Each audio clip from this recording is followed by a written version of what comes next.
The grey hair pulled too tight. The discount scrubs from the hospital gift shop. The orthopedic shoe squeaking on linoleum. Dr. Pierce watched Margaret Walsh move through the ICU at 2:38 a.m. like she owned nothing and understood everything. He didn't see the hands that moved with surgical precision.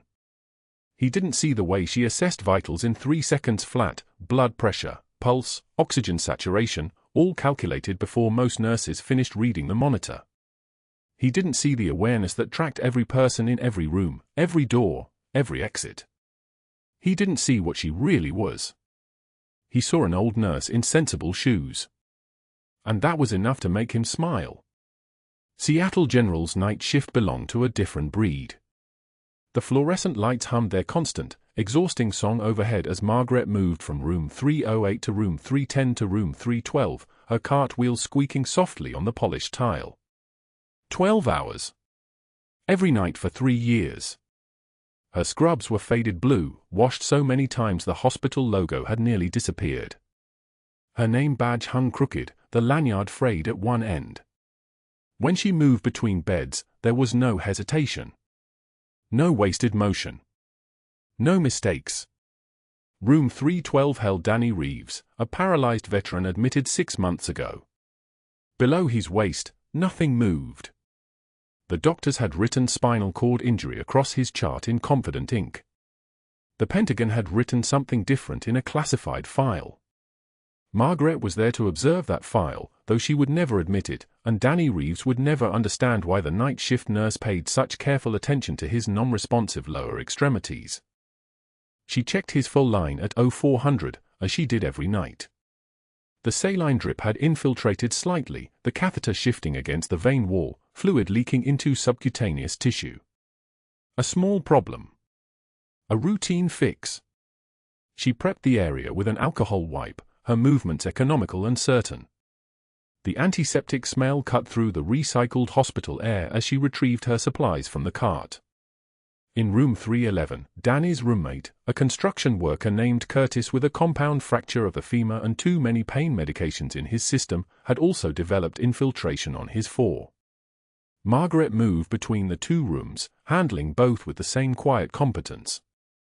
She didn't announce what she was doing. She didn't explain. She simply worked.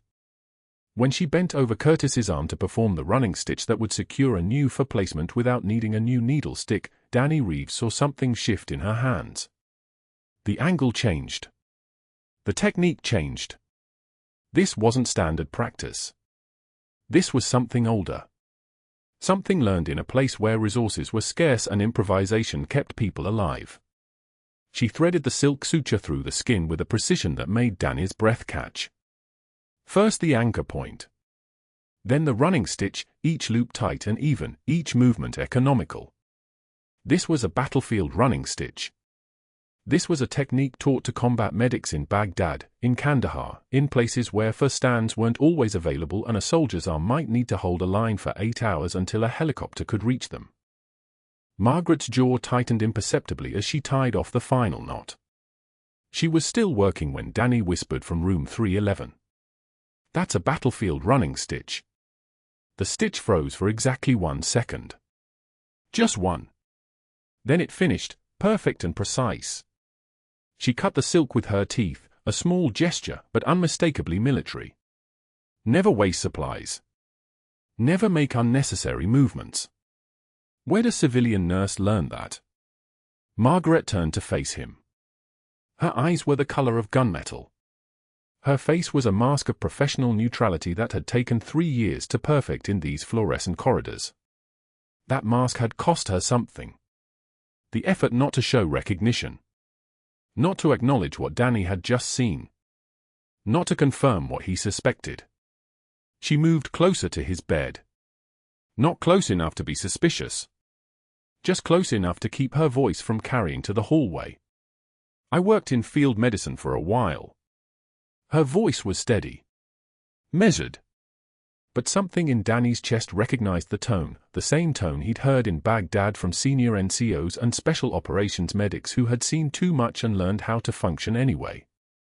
"Field medicine," Danny repeated quietly. "That's not what I'm talking about." Field medicine is a job. That was training. That was Army Combat Medical Badge level training. That was, he stopped, watching her face for any crack in the surface. Margaret turned back to Curtis's arm, checking the new for placement. The saline began to drip. Clear. Clean. No infiltration this time. You need rest, she said to Curtis, still not looking back at Danny. The pain medication is making you drowsy. But in room 311, Danny Reeves lay in the dark with his paralyzed legs and his suddenly screaming awareness that the night shift nurse pushing his for medications might be something far more dangerous than any of the hospital's attending physicians. He'd been a Special Forces communications specialist before the paralysis.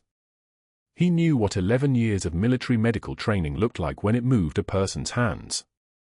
He knew what the ghost of Fallujah's hands looked like too. Meanwhile, in the hallway outside both rooms, Margaret's carefully constructed composure held like a fortress wall. Her hands remained perfectly steady as she documented her work in the electronic medical record system. For infiltration repaired, 0417 hours. Patient responding appropriately. Vital signs stable. Each word deliberately clinical. Each entry a small brick in the wall between Captain Margaret Walsh and Margaret Walsh, night shift nurse at Seattle General. The trembling wasn't fear. It was restraint. By the time she reached the medication cart at 0420, Danny was already thinking through the implications. The technique. The efficiency. The way she'd worked without hesitation, without question, moving through a procedure that required either extensive training or extensive experience. Preferably both. Her age suggested both. The grey hair and the orthopedic shoes suggested years in a system that didn't reward vanity or physical appearance. They suggested survival through practical competence. They suggested something else entirely to someone trained to recognize it. Margaret spent the next 30 minutes completing her medication rounds with the same mechanical precision that characterized every night of her employment. Vitals at 0445. Room checks at 0500. The moment when the hospital shifted between night and early morning and the darkness outside the windows began its first tentative surrender to the coming dawn. She moved through these hours like a person following a script she had memorized long ago, every action predetermined, every response calculated. At 0530, as the first hints of grey light touched the eastern windows, she took her break in the staff break room on the second floor. The coffee was terrible, hospital coffee always was, but she drank it anyway, standing by the window that overlooked the parking lot. In the distance, she could see the outline of the city beginning to wake. Traffic lights. Delivery trucks. The ordinary machinery of civilian life moving forward without knowing that there were people like her in scrubs, holding entire systems together with knowledge they couldn't acknowledge and experience they couldn't explain. It wasn't a request. It was simply what she did. At 0600, as the day's shift began to arrive, Margaret clocked out and walked to her locker in the basement of Seattle General. Her shift change had occurred without incident. No complications. No emergencies requiring her hidden skills. No moments where Captain became visible through the cracks of nurse. It was precisely the kind of night shift that should be forgotten. But then she opened her locker and saw the personnel file folder sitting on the metal shelf, addressed in handwriting she didn't recognize. The contents were waiting for her to read them at 6:15 a.m. on a Tuesday morning. Dr. Alexander Pierce, newly appointed Chief of Medicine, had begun his notes with a peculiar detail. He had observed her during the night shift. He had noted the unusual hand positioning during a routine for placement. He had flagged her chart documentation as suspiciously competent for a nurse operating at this level of medical hierarchy. He had decided, in the 3 weeks since his arrival at Seattle General, that Margaret Walsh represented everything wrong with the old guard, the nurses who somehow knew too much, who moved with too much authority, who didn't ask permission before fixing problems that should have required physician oversight. And he had decided it was time to find out exactly what she was hiding. Thursday morning, 7:55. The amphitheater at Seattle General filled with 30 residents, attending physicians, and medical students settling into tiered seating like courtroom spectators waiting for a verdict. Dr. Pierce stood at the lectern with a manila folder, his Ivy League bearing evident in the crisp white coat and the way he commanded the space, not through presence, but through the subtle confidence of someone who'd never been questioned. Margaret stood at the back near the medication cart, reviewing discharge notes on her tablet, deliberately outside the circle of attention. She'd attended rounds every Thursday for 3 years without incident. This Thursday would be different.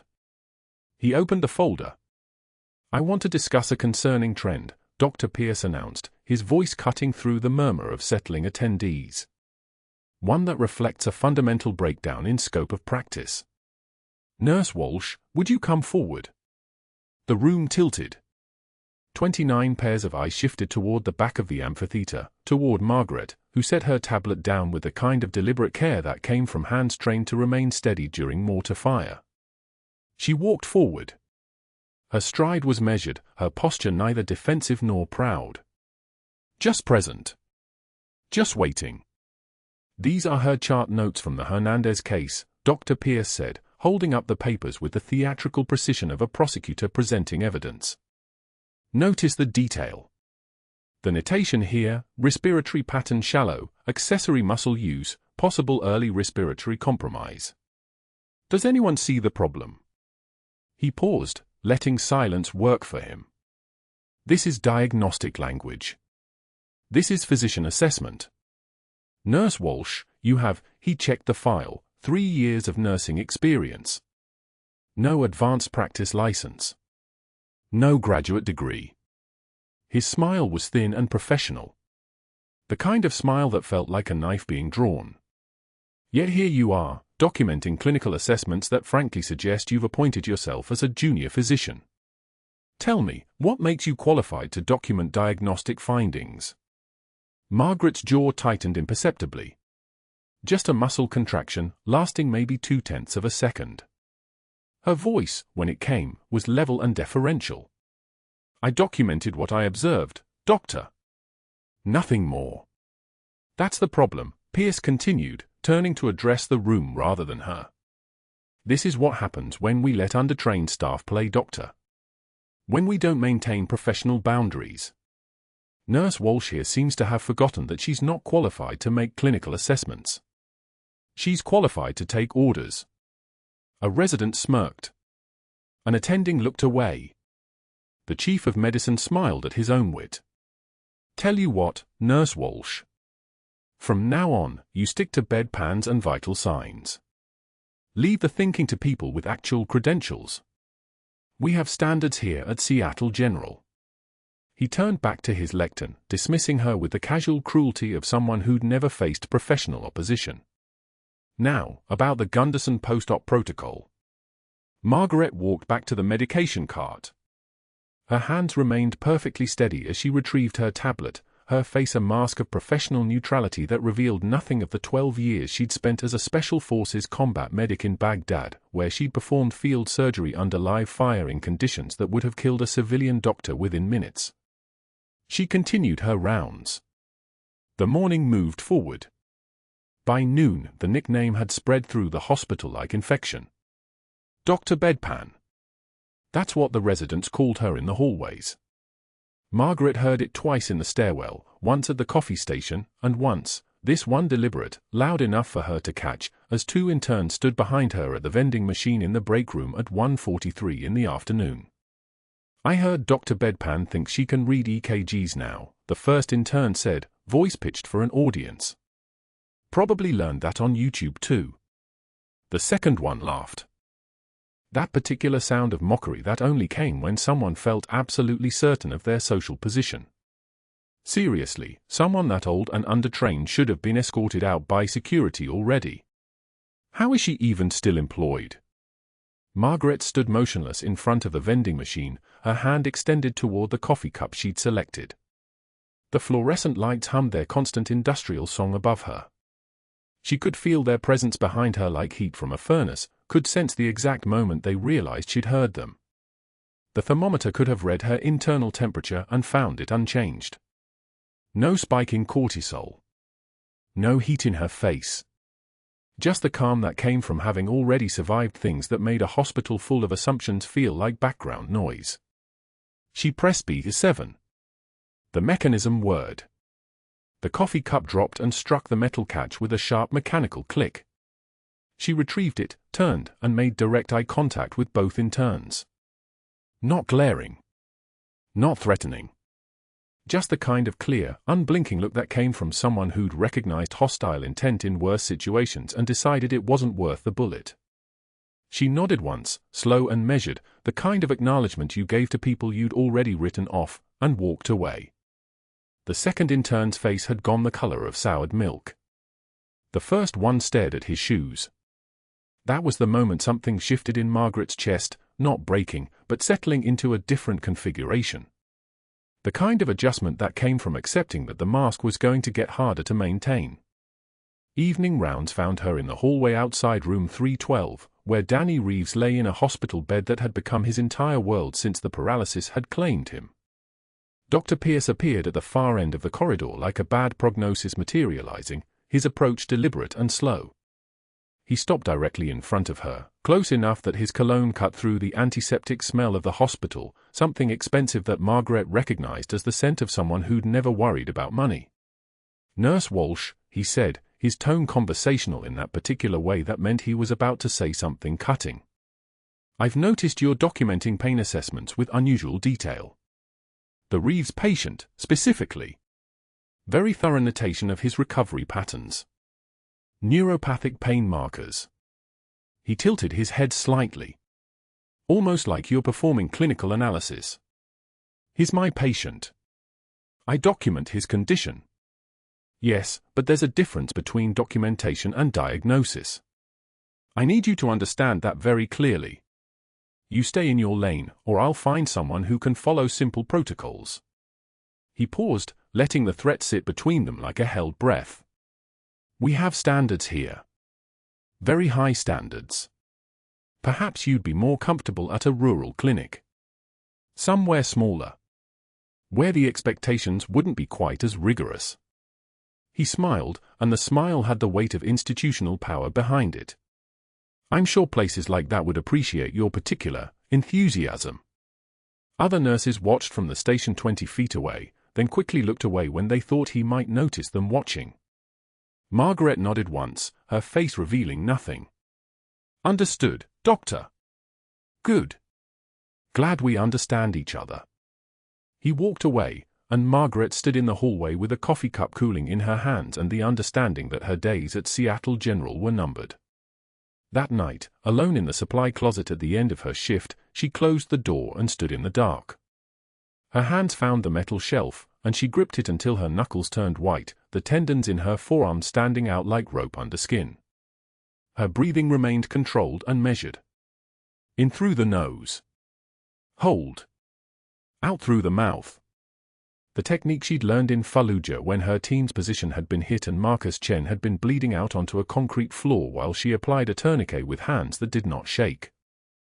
She opened her locker and retrieved the folded flag, the one from Marcus Chen's funeral in Arlington, the one she was supposed to leave behind with her entire previous life. The fabric was worn at the creases, worn from being held and released and held again during nights when the silence of civilian life pressed too hard. Her encrypted phone was in her jacket pocket. She retrieved it, opened the secure messaging app, and typed, "Subject shows recognition patterns. Cover may be compromised. Recommend contingency." She sent it to her handler. The response came back in 30 seconds, "Maintain cover. Mission critical. Do not deviate." But that wasn't the worst part. What happened next changed everything. The code bell shrieked through the fourth-floor corridor at 1,447 hours. Margaret was in the med supply room, restocking dressing change kits, when the sound cut through the afternoon noise like a siren splitting fog. Room 312. Danny's room. She moved without thinking, 18 years of muscle memory overriding 12 years of civilian pretense. Her badge clattered against the tile as she broke into a controlled run. The procedure room was chaos wearing a white coat. The pulmonologist, Dr. Vance, stood frozen beside the bronchoscopy cart, his hands trembling visibly. The attending, a resident named Chen, was calling for respiratory therapy at increasing volume. And Danny Reeves, the paralyzed veteran she'd been ordered to protect, was gasping like a fish pulled from water. His chest rose and fell asymmetrically. The right side wasn't moving. Not moving at all. The monitor screamed. Oxygen saturation, 73. Dropping. Margaret didn't announce herself. She didn't ask permission. She moved to the crash cart and her hand found the 14-gauge needle the way a pianist's fingers find home keys. There was no deliberation in her movements, no hesitation in her breathing. The trembling in the room belonged to other people. The fear belonged to the physicians who'd been trained to save lives but never taught what it felt like to watch one slip away in real time. Second intercostal space, mid-clavicular line, she said to no one. The words were for herself, the mental counting that kept panic in its cage. She located the landmarks on Danny's chest, the ribs like railroad tracks beneath skin that had already suffered too much. Her fingers marked the spot. The needle went in with a whisper. The rush of air that followed was a sound no civilian nurse was supposed to hear. It was the sound of a collapsed lung re-inflating, of pressure equalizing, of the body choosing to live. It was a hiss, sharp and certain, like air escaping from a tire at 127 miles per hour. The room heard it. The machines heard it. Everyone who wasn't actively dying heard it and understood they'd just witnessed something that existed outside the normal boundaries of nursing practice. Oxygen saturation climbed. 75. 80. 88. Climbing still. Danny's face shifted from the grey-purple of oxygen deprivation back toward the color of a living person. His breathing eased. The monitor stopped its apocalyptic screaming and settled into something approaching normal rhythm. The crisis had lasted exactly 93 seconds. She'd counted. Dr. Vance's voice came from somewhere behind her, thin and questioning. "Who authorized that procedure?" Margaret didn't answer. She was already documenting vitals with the mechanical precision of someone whose hands had performed this exact task in the rubble of Fallujah while mortar rounds walked across rooftops. Her handwriting was steady. The numbers were exact: blood pressure 118/71, heart rate 98, respiratory rate 16, oxygen saturation 94% and stable. Pain was data. Data was survival. The attending, Chen, was staring at her like she'd just disarmed a bomb with her teeth. "How did you know?" His voice cracked slightly. "How did you even know that was?" Asymmetrical breathing pattern. Sudden hypoxia despite ventilation. Tracheal deviation. Margaret didn't look up from the chart. The words came out flat, informational, devoid of emotion. Just another nurse explaining basic pathophysiology to a junior doctor. Tension pneumothorax. Classic presentation. But the procedure, Chen gestured helplessly at the bronchoscopy equipment. He was stable before that scope went in. I was monitoring his oxygen the whole time. The scope created a small perforation in the airways. Margaret's voice remained level. Controlled. She delivered diagnoses in 3 languages under fire. She could deliver them in English in a climate-controlled procedure room. Air entered the pleural space. Pressure built. Lung collapsed. The needle relieved the pressure. What she didn't say, a pulmonologist should have caught this in the first 10 seconds. What she didn't say, most nurses wouldn't have moved. What she didn't say, most nurses hadn't spent for years learning to operate in environments where the only textbook was blood and the only monitor was instinct. The door opened. Dr. Pierce stood in the threshold like a man who'd been waiting for the phone to ring with exactly this news. He didn't enter the room. He looked at Margaret, then at the needle she'd just extracted, then at Danny's stabilized vital signs on the monitor. His eyes traveled to the documentation she'd already started. Then he looked at Chen and pulled him into the hallway. Margaret watched through the glass partition as Pierce's mouth moved, rapid, urgent, the words inaudible but the meaning written across his face in lines of satisfaction. He was already building the case. She watched him pull his phone from his pocket. 3 calls. Rapid fire. His expression didn't change. His smile didn't flicker. But his eyes held the glint of a man who'd just been handed exactly what he needed to bury someone. A protocol violation. Witnessed by the attending physician. A nurse performing a procedure without explicit physician authorization. Documentary evidence in her own handwriting. Margaret continued documenting because that's what you did in moments when your cover was splitting open like a seam. You documented. You remained composed. You didn't let them see the recognition that your mission, protect Danny Reeves at all costs, had just run a direct collision course with your survival at Seattle General. The fluorescent lights hummed their endless frequency overhead. Somewhere, the lunch hour rush was ending in the hospital cafeteria. Somewhere, families were making phone calls that would eventually reach her personnel file. Somewhere, Dr. Pierce was making decisions about which regulations to weaponize, which emails to preserve, which witnesses would be credible. Danny's eyes found hers through the procedure room window. He blinked once. Recognition. Understanding. The unspoken agreement between two soldiers, the mission came first.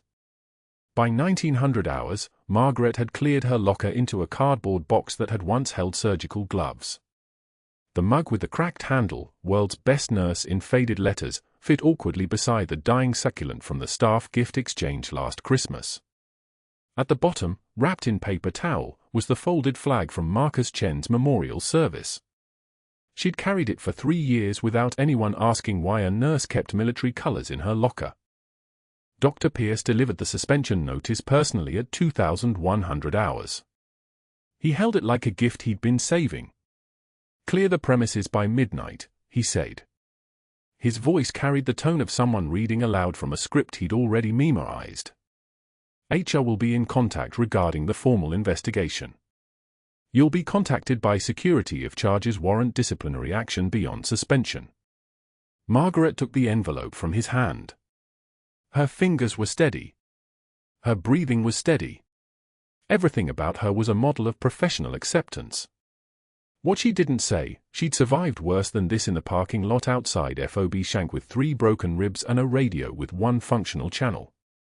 What she didn't say, a hospital administrator with a law degree couldn't touch someone with a Pentagon collar.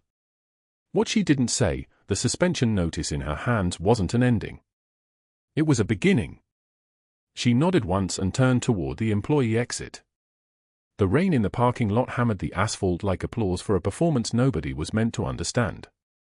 The cardboard box grew heavier with each step toward the bus stop, not because its contents had weight, but because she was carrying the full architecture of Captain Margaret Walsh's carefully constructed civilian life, and it was starting to collapse under the pressure of becoming real. But that wasn't the worst part. Not yet. Within an hour, Dr. Pierce had moved with the precision of a surgeon slicing away competition. His hands flew across his desk, email after email, each one a blade.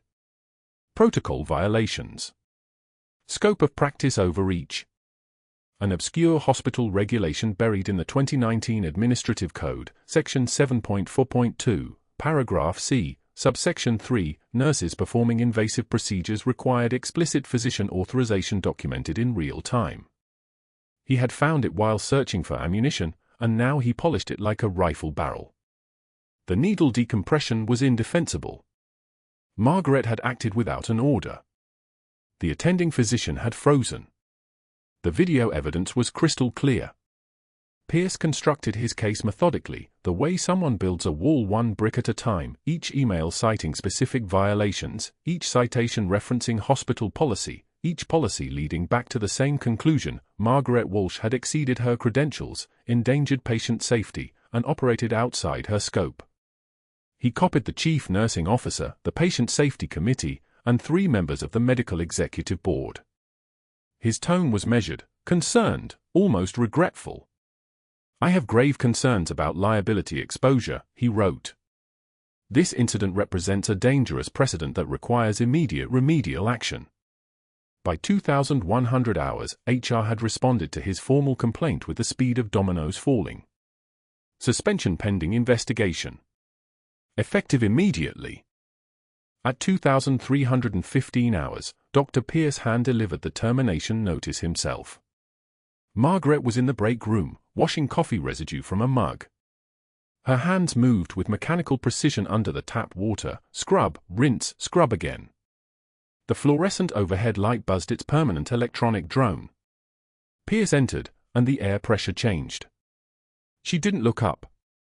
"Your suspension effective immediately," he said, his voice smooth as silk over broken glass. He set the envelope on the counter beside the sink. His smile was the kind of smile apex predators wear when the prey stops running. "Pending investigation into protocol violations and unsafe clinical practice. You'll surrender your hospital ID, access badge, and any proprietary materials." Margaret turned off the water.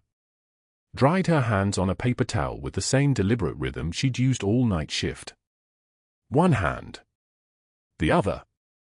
Each motion exact, economical, controlled.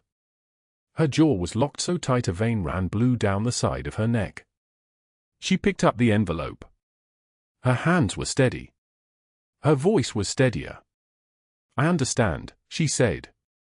Pierce expected anger. Tears. Trembling. Pleading. Instead, he got a woman who looked at him the way a sniper looks through a scope, not with hatred, but with absolute absence of emotion. It disappointed him. He wanted his victory to sting. He wanted her to break. Instead, she simply nodded and walked past him toward the locker room. "You can leave out the south entrance," he called after her. "Avoid the main lobby." By 01:30 hours, Margaret Walsh stood at the bus stop on Fayetteville Street in the rain, a cardboard box balanced on her hip. The rain came down in sheets, the kind of rain that hammers asphalt and transforms the world into something underwater and temporary. Her jacket was soaked through. Water dripped from the edge of her hood. Inside the box, a cracked ceramic mug that read "World's Best Nursed" in fading gold letters, a Christmas exchange gift from the staff 3 years ago, a token of belonging to a life that had never really been hers. A dying succulent with brown leaves, abandoned on the break room table 2 weeks ago, which she'd rescued out of habit and guilt. And the folded flag. Marcus Chen's folded flag. Triangular. Crisp. The kind of flag that sits at the foot of a coffin before the family takes it home. She had kept it in her locker for 18 months, hidden beneath her spare scrubs and a pair of combat boots she never wore anymore, because wearing combat boots to a hospital would have been a problem. Keeping a folded flag would have been a problem. Being Captain Margaret Walsh at all was the problem. For the first time in 3 years, the weight hit her. Not gradually. Not in waves. All at once. Like a building collapsing in slow motion, every brick of her civilian identity crashing down at the same moment. The Pentagon had placed her at Seattle General for one reason: Danny Reeves. A paralyzed army medic. A man exposed to experimental combat stimulants in Baghdad during a classified operation, the kind of operation that left soldiers with neurological symptoms the Pentagon couldn't explain to the VA: paralysis without spinal cord damage. Pain signals without physical trauma. Danny was the mission. Protecting him was the reason Captain Margaret Walsh had traded her rank for hospital scrubs and learned to smile when residents half her age called her incompetent.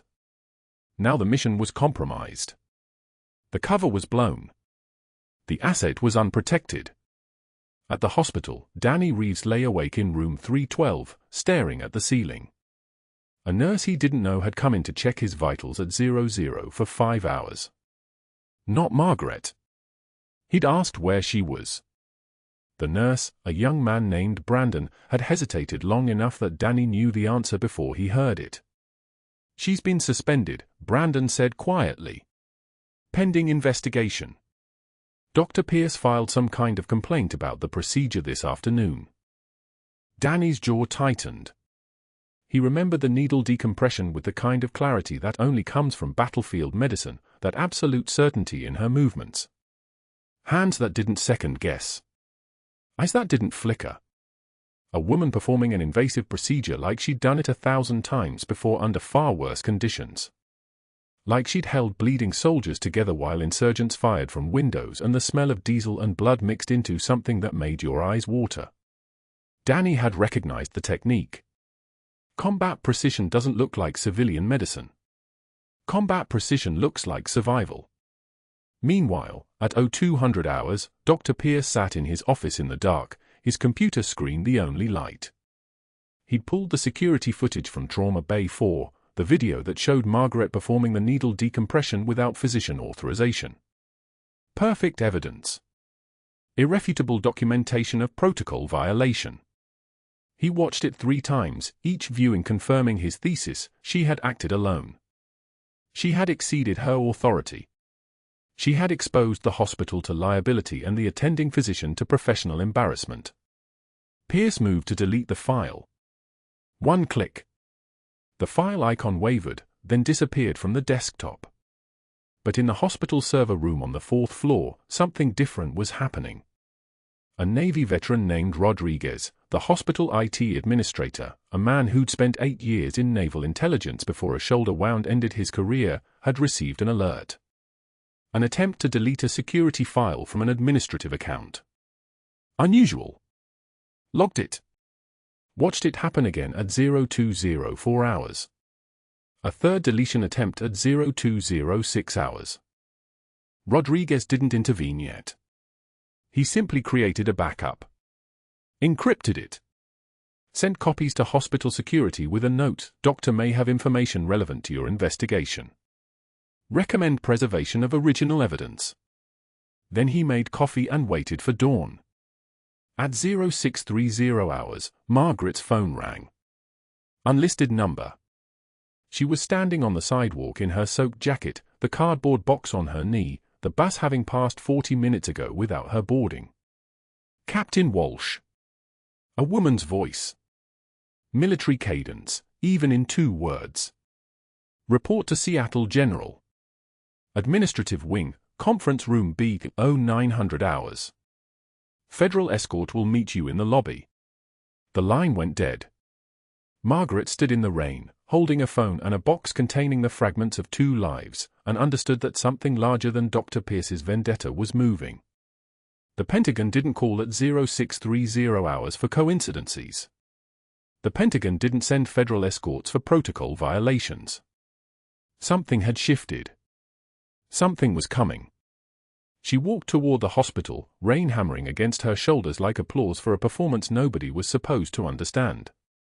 The rain had stopped by the time Margaret climbed the hospital steps at 0900 hours. 2 federal agents flanked her, their credentials clipped to charcoal suit jackets, their faces carved from the kind of professionalism that doesn't explain itself. She moved between them like a satellite returning to orbit, steady, inevitable, radiating nothing. The lobby doors hissed open. Dr. Pierce stood near the information desk, his posture shifting the moment he saw the agents.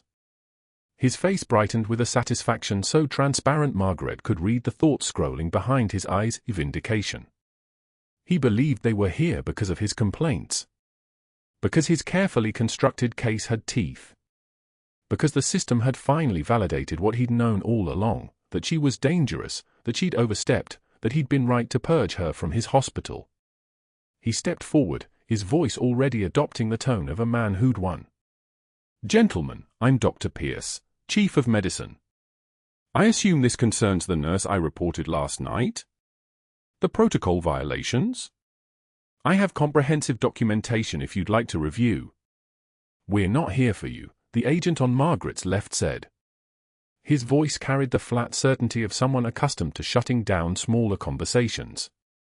"We need to speak with Captain Walsh. Administrative offices. 3rd floor." Pierce's jaw tightened. He opened his mouth. Closed it. The word captain had landed like an anchor through the floor beneath him. Margaret didn't glance at him as she moved toward the elevator. Her hands were steady. Her breathing was even. The trembling wasn't fear. It was restraint, the kind of control forged in deserts where hesitation meant someone died in your arms. The elevator climbed. 3rd floor. The administrative corridor was already assembled when the doors opened, hospital administrators clustered outside the conference room, a Marine Corps liaison in dress blues, a two-star general standing near the window with the kind of posture that made the air pressure change, and a man Margaret recognized from her secure Pentagon briefings, Rodriguez, the hospital's IT administrator and, as it happened, a Navy veteran with a security clearance that went deeper than most people's birth certificates. "Captain Walsh," the general said. It wasn't a greeting. It was a confirmation, the way a call sign sounds when spoken by someone who'd earned the right to use it. She entered the conference room. The agents closed the door behind her. The general didn't sit. Neither did Margaret. "We have a situation," he began. "Overnight arrival. Trauma intake at 2,347 hours. Iraqi national, former military, seeking asylum and emergency medical evaluation. The moment he was stable enough to receive visitors, he identified you." The general nodded to the liaison, who opened a tablet. Video feed from Seattle General's third floor. Room 312. Khalid al-Rashid lay in the hospital bed, his right leg in traction, his chest bandaged beneath the gown. His eyes were alert, the eyes of someone who'd spent years seeing threats in the shape of light through windows. When the camera panned to show the corridor beyond his room, Margaret appeared on screen, walking past his doorway in her civilian nurse's uniform, cardboard box balanced against her hip. Al-Rashid's eyes widened. His lips moved. The audio crackled with a whisper that crossed nearly 2 decades and 2 continents, the ghost of Fallujah. The video stopped. "You know him," the general said. "Not a question." "I know who he was," Margaret replied. Her voice had dropped an octave. "I don't know who he is now. He's a refugee. He's a witness. And he's terrified that the person who kept him alive during the worst 48 hours of his military service is about to be disappeared by the American government because she was suspended from her cover assignment for saving a patient's life." Rodriguez stepped forward, his uniform bearing the shoulder boards of a man who'd made petty officer before switching to the cyber side of warfare. "Dr. Pierce made 3 attempts to delete the security footage from the needle decompression procedure," he said, and his tone was clinical, the way engineers discuss structural failure. 2,204 hours. 2,256 hours. 0317 hours. All unsuccessful. All logged with timestamps. All attributed to credentials issued to Dr. James Pierce, employee ID for 7829. The Marine Corps liaison pulled up the security footage on a larger screen. The moment frozen in crystal clarity, Margaret's hands moving with the terrible precision of someone who'd done this 47 times in conditions that would make the sterile environment of a modern trauma bay feel like a 5-star resort. The needle advancing. The hiss of air escaping. The ventilator alarm dropping from its shriek to a manageable whisper. Danny Reeves' oxygen saturation climbing, 68, 72, 79, 88, 94. Your attending physician, the general continued, froze. Your chief of medicine attempted to destroy evidence of her competence and his attending's failure. Then he tried to use that destroyed evidence as grounds for termination. A hospital administrator cleared her throat. "Captain Walsh, we'd like to apologize for." "Where is he?" Margaret's interruption was polite. It was also a command. "Dr. Pierce?" "He's in his office. He doesn't yet know that we have the deletion logs or that." Margaret was already moving toward the door. "Negative," the general said. Not raised. Not harsh. Simply the word that carried more weight than 6 other sentences. "That's not how this plays out. Rodriguez handles the administrative discipline. Hospital security handles his removal from the building. You handle the next part." The liaison opened a folder. Margaret's personnel file, yes, but deeper. Her citations. Her deployments. Dates and theaters and operational summaries that existed only in compartmentalized databases. The paper was stamped and resealed so many times it looked like a geological layer cake of classification. "Captain Margaret Walsh," the liaison began, and his voice had the formal cadence of a ceremony, for extraordinary heroism during combat operations in Baghdad, where you performed field surgery under fire and extracted 12 wounded operators from an active ambush in the Jolan district. For maintaining operational cover under sustained personal attack while prioritizing the security of a classified asset. For demonstrating tactical medicine capabilities that preserved Special Forces assets across for combat zones. Each word landed like a salute.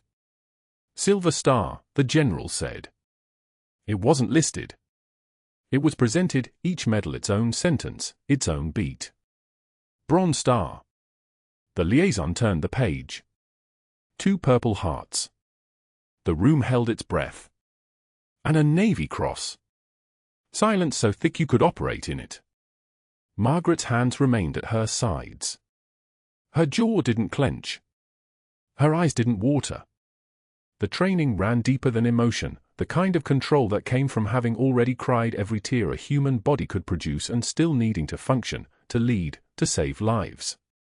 But something shifted in her shoulders. The weight lifted. Not replaced.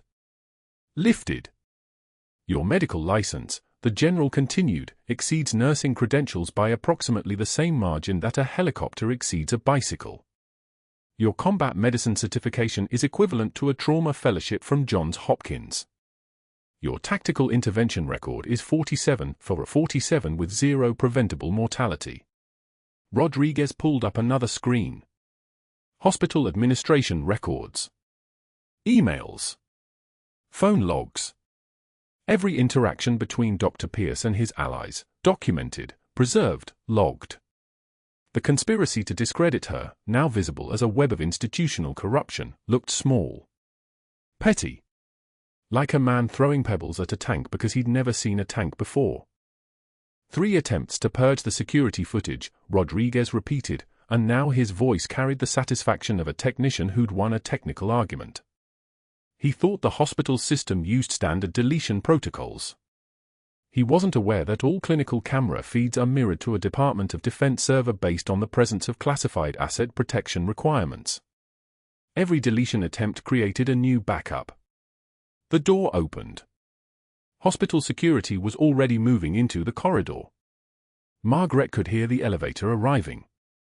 Could hear the moment of realization beginning to register in Dr. Pierce's voice as someone informed him that his office was no longer his office, his credentials were no longer valid, and the thing he'd thought he was destroying had been saved by the very military infrastructure he'd been trying to work against.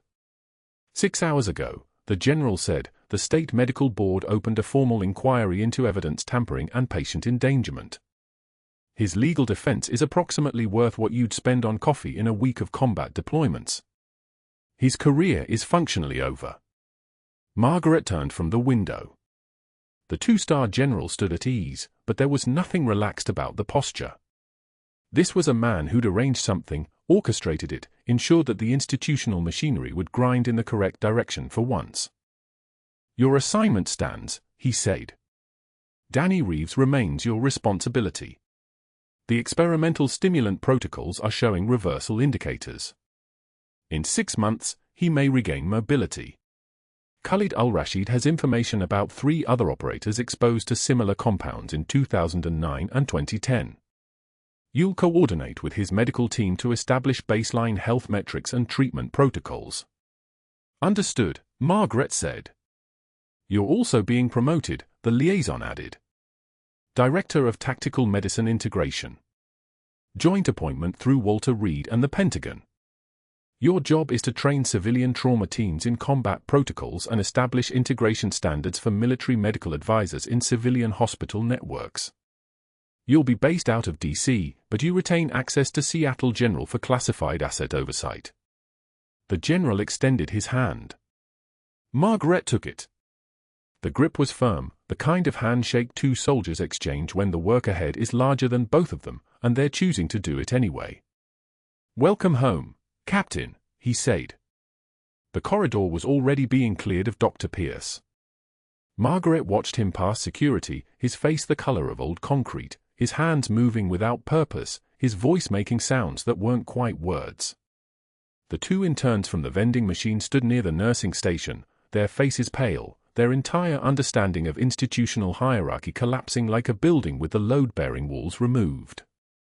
By the time Margaret left the hospital, Rodriguez was already archiving the deletion attempts into permanent record. The general was coordinating with Walter Reed about Danny's transfer. The Marine liaison was updating her security clearances. And somewhere near the pharmacy, the attending physician who'd frozen during Danny's medical emergency was being quietly informed that his hospital privileges were under review and that he might want to consider a career transition while he still had options. The rain had stopped completely. The parking lot was drying in neat geometric patterns. Margaret stood in the 0930-hour sunlight, her cardboard box in her hands, the flag from Marcus Chen ready to finally be displayed. Not hidden. Not a reminder of what she'd lost, but evidence of everything she'd chosen to save. Sometimes the bravest warriors carry stethoscopes, not guns. If you've ever been invisible in a room full of people, or underestimated because of what they assumed you were, comment below. Subscribe for more stories about the ones who save lives in silence. And hit that notification bell because we're bringing you a new story every week.